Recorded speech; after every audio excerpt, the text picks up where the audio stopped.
going to win. So, for the first time in a long time, Fee Collier actually kind of cooked Angel Reese. After one preseason game, Angel Reese faced reality more forcefully. The Lynx gave her a chilly reprimand, complete with frostbite shots and clanking defense. Somewhere in the midst of the chaos, Angel's confidence packed a suitcase. Was it nerves? Or did the WNBA simply say, "Welcome, rookie, now sit down"? In any case, that's not the beginning she had in mind, but we can't stop watching it. Let's examine what went wrong. You know what I love watching? I love watching her highlights of missing shots. She's got to be the worst shooter you've met in your life. After two preseason games that resembled an awkward high school tryout more than the start of a WNBA rookie campaign, it's officially panic time in Chicago, at least for the Angel Reese is the future fan club. Angel Reese may want to see if her crown is still covered by warranty, because while Caitlin Clark is out here casually breaking ankles and draining logo threes like it's a warm-up, Rhea is just trying to find the rim without drawing a foul or losing a rebound to Camila Cardoso. Spoiler alert, she's losing both. For instance, before a game or after a game or during practice for real, you rarely ever hear from Angel Reese. And my question is why? Why don't you like to talk basketball, Angel? Is it because you missed so many layups, you so bad? Angel, let's be completely honest. The best way to characterize Reese's preseason performance would be generously underwhelming. She scored a meager 10 points against the Lynx, shooting 2 for 8 from the field. That's 2 baskets into 25 minutes, or 1 basket for every 12.5 minutes on the court. If that pace keeps up, someone should start providing juice boxes to encourage participation, as this is not the dominance fans were hoping for.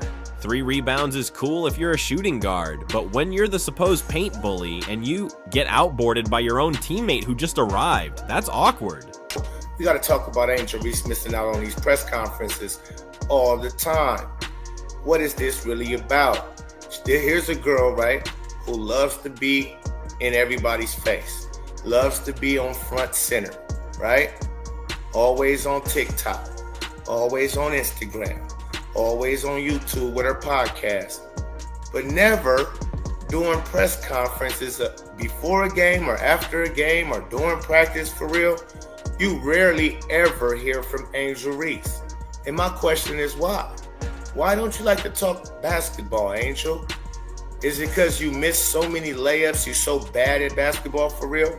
Caitlin Clark, on the other hand, is having a completely different preseason experience. Yet she came out firing, making threes, and running the court like she pays rent on it as if it were the championships. In a game that ended before Angel, Rhea could receive a 4th foul. Her team, the Indiana Fever, scored 108 points. Clark was leading the attack like an experienced veteran, while Reese was still figuring out how to balance being an eager cheerleader and an off-ball decoy. Wait a minute. Correct me if I'm wrong here. I thought Angel Reese was responsible for elevating the WNBA dump. I thought Angel Reese was responsible for taking the dump and turning it into an unmonetizable turd. Now, to her credit, it is a nicely polished turd. It almost looks appealing. Almost. Of course, it's still not appealing enough to generate profit, but I guess the WNBA is taking baby steps. I mean, what's one more year of multi-million-dollar losses? I thought Angel Reese was the star of stars, the icon of icons. That's what the mainstream media keeps telling me. Headline at Forbes from last month. How Angel Reese and Asia Wilson are leading the WNBA's growth. However, here is the true jerk. Yes, the other rookie on the sky, Camila Cardoso, who doesn't feature on podcast circuits or in Reebok advertisements, is quietly transitioning into that power forward role with a natural 13 points, 9 rebounds, and a ton of, please pardon me, Angel. She's snatching the rebounds that were formerly Reese's main source of support, but now Cardoso is shopping for groceries, cooking, and still taking the leftovers, and Rhea is stuck with the check. Angel Reese is smooth 6'3", and jump like that, grab him, rim, and dunk him. Let's be honest, that's bounce for a girl. That's bounce. Now, some of y'all are probably wondering why I said she could dunk. I mean, obviously, Shorty can't dunk now. We see the game, she barely get off the ground, she getting like an inch off the ground. Anyway, the reason for that is she had a big injury in her leg a long time ago. Now she has a metal rod in her leg. Let's add this up then. Caitlin is dominating the scoreboards and forcing defenders to reevaluate their life decisions as she enters the WNBA regular season like she has for years, as if the preseason hadn't already been a sobering experience. For Reese, Angel, on the other hand, is stuck trying to figure out how to shoot 25% from the field without the fans moaning every time she touches the ball. The league dared to set the start of the Sky season against wait for it, Caitlin Clark's Fever from Indiana. Yes, Saturday is the heavyweight matchup that everyone has been anticipating, but one team has been practicing with a punching bag while the other has just been punching air. Caitlin versus Angel was meant to be the rivalry of the decade, but thus far, it appears to be more of a one-woman show, with Caitlin doing everything but selling popcorn during timeouts. Reese, she's making us laugh inadvertently, missing bunnies allowing her defender to enter the paint in a nonchalant manner and appearing completely perplexed when Cardoso grabs another rebound that she believed to be hers by divine right.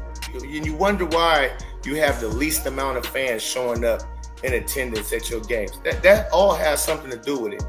You're not relatable. You're not likable. People only hear from you when you showing half off, your body, or you're showing off what you're wearing, right? Trying to make a fashion statement. You're showing off your new weave. It's so unbelievable. You're showing off your new lashes, right? But you don't talk basketball in that. Cardoso is taking those carefully chosen layups that Reese used to eat in college like they were buffet samples. But this isn't LSU anymore, and the WNBA doesn't give out participation trophies. It's not just bad, it's starting to look personal. Reese must be feeling it. Imagine getting hyped up as the face of the next generation only to have your own teammates show you what paint dominance really looks like. Cardoso's efficiency and hustle positioning are screaming. You may have followers, but I have the fundamentals, and you can bet Reese knows it. She's stuck in the middle, too ineffective to be the scorer, too visible to be the rebounder, and too visible to hide behind the bench. But hey, it's only preseason, right? Now that the real games are about to begin, Angel's stat line is beginning to look more like an awkward footnote than a rookie resume. She's watching Caitlin Clark become the league's most talked about player overnight, and she's watching Cardoso become the Sky Inside anchor. According to Forbes, Angel Reese is arguably the biggest star in the WNBA because she has more social media followers than everyone else. But like I say all the time, popularity on social media, that does not equate to the main. We haven't even discussed what transpires when Reese is benched after receiving 2 fast fouls in the first 5 minutes, and Caitlin begins to hammer the Sky defense with one-legged fadeaways. The components of a reality check are all present in Saturday's game. Angel Reese is into this game with a chip on her shoulder the size of a news conference, and it's not the positive sort of chip that says, "I'm overcompensating because things aren't going the way I thought." Caitlin Clark is about to put on a clinic. The rivalry was created on Instagram Tales on college hype magazine covers, and it's almost poetic, but in the pros, it's decided by pick and roll switches, court space, and, well, actually shooting your shots. Angel's changeover was more akin to someone stumbling over the bench while attempting to tie their shoes, whereas Caitlin's transition was seamless, like a well-rehearsed piano recital. Remember, this isn't a case of rookie jitters. Reese has now participated in 2 complete games, which is sufficient sample size to understand that perhaps defeating a 6'4" freshman in the NCAA isn't quite the same as going up against seasoned WNBA veterans who know exactly how to point out all of your weaknesses. If she had believed she had breathing room before Cardoso simply locked that door and threw away the key, because every minute Cardoso outplays Reese is a minute Reese isn't making in the rotation and in the WNBA, and that's how stories change so quickly. Folks, the Chicago Sky Game 1 of the preseason was underway last night. Angel Reese looked pretty good, but we're gonna get into that momentarily. On the negative side, Angel Reese fans, LSU fans, all of you who tell us, oh my God, What a big superstar. Although the marketing crew is presumably still sharing gorgeous photos of Ree and Sky Blue, you have to wonder what the team is thinking at the moment. The coaching staff is probably holding some late night meetings that sound a lot like they are discussing the starting lineup. Reese needs a miracle on Saturday to show up and remind everyone why she was the biggest name in women's college basketball last year. But if her preseason is any indication, Caitlin Clark might not just outperform her, she might completely humiliate her, because the one thing Clark has that Reese doesn't currently have is consistency. Every night, Angel, she brings drama, missed layups, and maybe a few rebounds if Cardoso decides to be generous. This isn't the preseason though, and the lights are bright, so Angel Reese would be better hope she remembers her lines, or Caitlin is going to turn this into a one-woman show. Coming season, can we know how you felt about your play out there? You're 2 for 8. Can we know how you feel about your new role, supposedly being a point forward? Ain't no damn point forward. A point forward is a person that actually create shots for others, easy buckets for others. That's what a point guard. Caitlin Clark don't just pass the ball down to Leah Boston and she turn around and make a layup and get an assist. She don't just get those kind of assists where she really didn't have nothing to do with getting Camila Cardoso or one of her players an easy basket. She's not getting nobody no easy baskets. It's all off the execution of the play.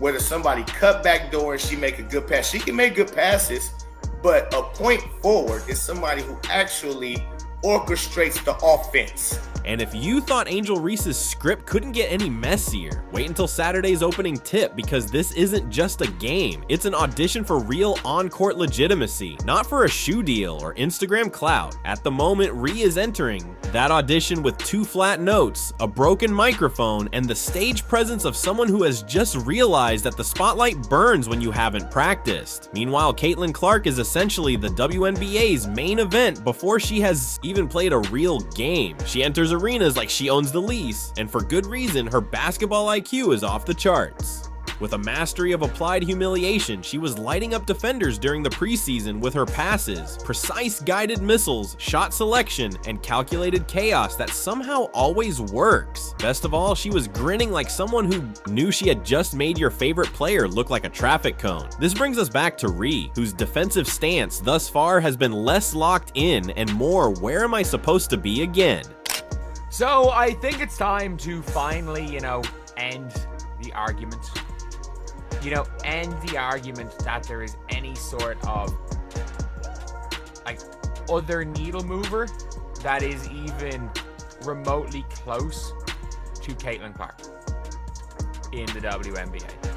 And again, the reason why we've got Hailey Van Lith up is because it was Hailey Van Lith's return as well as Angel Reese return. Angel was not the only person. They had 2 players returning. However, right now in Carver, there are no tickets left for under $200. Let's now discuss body language. Reese's in-game demeanor has changed from confident queen to perplexed. When fans are already speculating about rotational changes and the WNBA season hasn't even begun, you know it's bad when Mal Walker is giving teammates the side eye in record time, looking exhausted halfway through the second quarter, and generally acting like someone who was forced into a pickup game against their will. Cardoso is out there grabbing rebounds casually like it's her birthright and making putbacks look like layup drills. Oh, they're circling like sharks at an all-you-can-eat buffet. The first missed free throw on Saturday will be breaking Angel. The thing about professional basketball is that when the game clock starts, it doesn't matter how many followers you have, how many NIL deals you signed, or how many Bayou Barbie headlines you created in college. Angel is beginning to learn the hard way that the WNBA isn't there to validate your brand. Rather, it's here to expose whether you can actually hoop with the big dogs. Reese implodes Sky Coach, considering starting the mascot instead. Okay, maybe not that dramatic, but you get the idea. I've tried to tell you guys, you've heard me say it on this channel.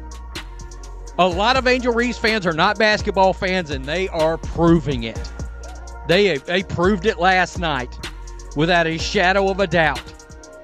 That was one of the most embarrassing things I've ever seen. You might be like, well, Rhodes, what was so embarrassing? To be fair, no one expected her to be a 20-point-per-night superstar on day one, but no one expected her to be outplayed by her own teammate. Either Cardoso, the supposed second fiddle, has quietly become the most reliable frontcourt player on the roster, and you know what they say, you lose your spot in the starting lineup the same way you lose your Wi-Fi, slowly. At first, then all at once, Reese needs a redemption arc, and fast, because Caitlin Clark, she doesn't just show up to play, she shows up to make statements. And there's no bigger statement than roasting your main rival on national TV in your very first regular season game. If Clark drops 25 and Reed puts up another 2 for 8 shooting night with foul trouble and a bunch of shrugging at refs, the discourse won't be kind. Social media might just combust. ESPN will have the highlight reel queued up before the game ends, complete with dramatic violin music and a side-by-side comparison graphic that'll make Reese wish she stayed in college. Additionally, the spectators are paying close attention because this isn't just Caitlin versus Angel, it's a battle of hype versus substance, with one player already demonstrating her ability to handle the spotlight and the other still trying to figure out how to avoid fouling out by halftime. Blink of an eye. People keep telling us there are other people in the WNBA who have made it matter. People keep telling us there are other players who are so very, very loved. There are other players who are so very, very marketable and marketed and watched. All that great. Let's not forget that Angel Reese is no stranger to pressure. She has faced haters, participated in championship games, and undoubtedly been the center of attention in the past. However, this isn't about haters. Rather, it's about demonstrating that she belongs and that her play, attitude, and presence can truly translate into victories at the professional level, because if she doesn't, she runs the risk of becoming the cautionary tale while Caitlin becomes the league's face. This is where things get really hot. If Ree fails against Clark, her entire rookie campaign could turn into a survival mission, and the rumors will escalate into heated arguments, heated discussions, and trade rumors. Even though it's early, the WNBA is cutthroat, tight, and rookies don't get many opportunities, especially when a teammate is openly taking your position in front of you. Her fingers turn to can't even show up and buy ticket fingers. Angel Reese, going home to her alma mater, LSU, plays against the Brazilian national team in front of 6,370. Reese requires there's still time for a comeback, but if she doesn't, Caitlin Clark will show up, drop a casual 30, and leave the arena with Reese's narrative gift wrapped and ready for the archives. If she doesn't, she'll ruin the show and leave Angel Reese reading lines from the bench.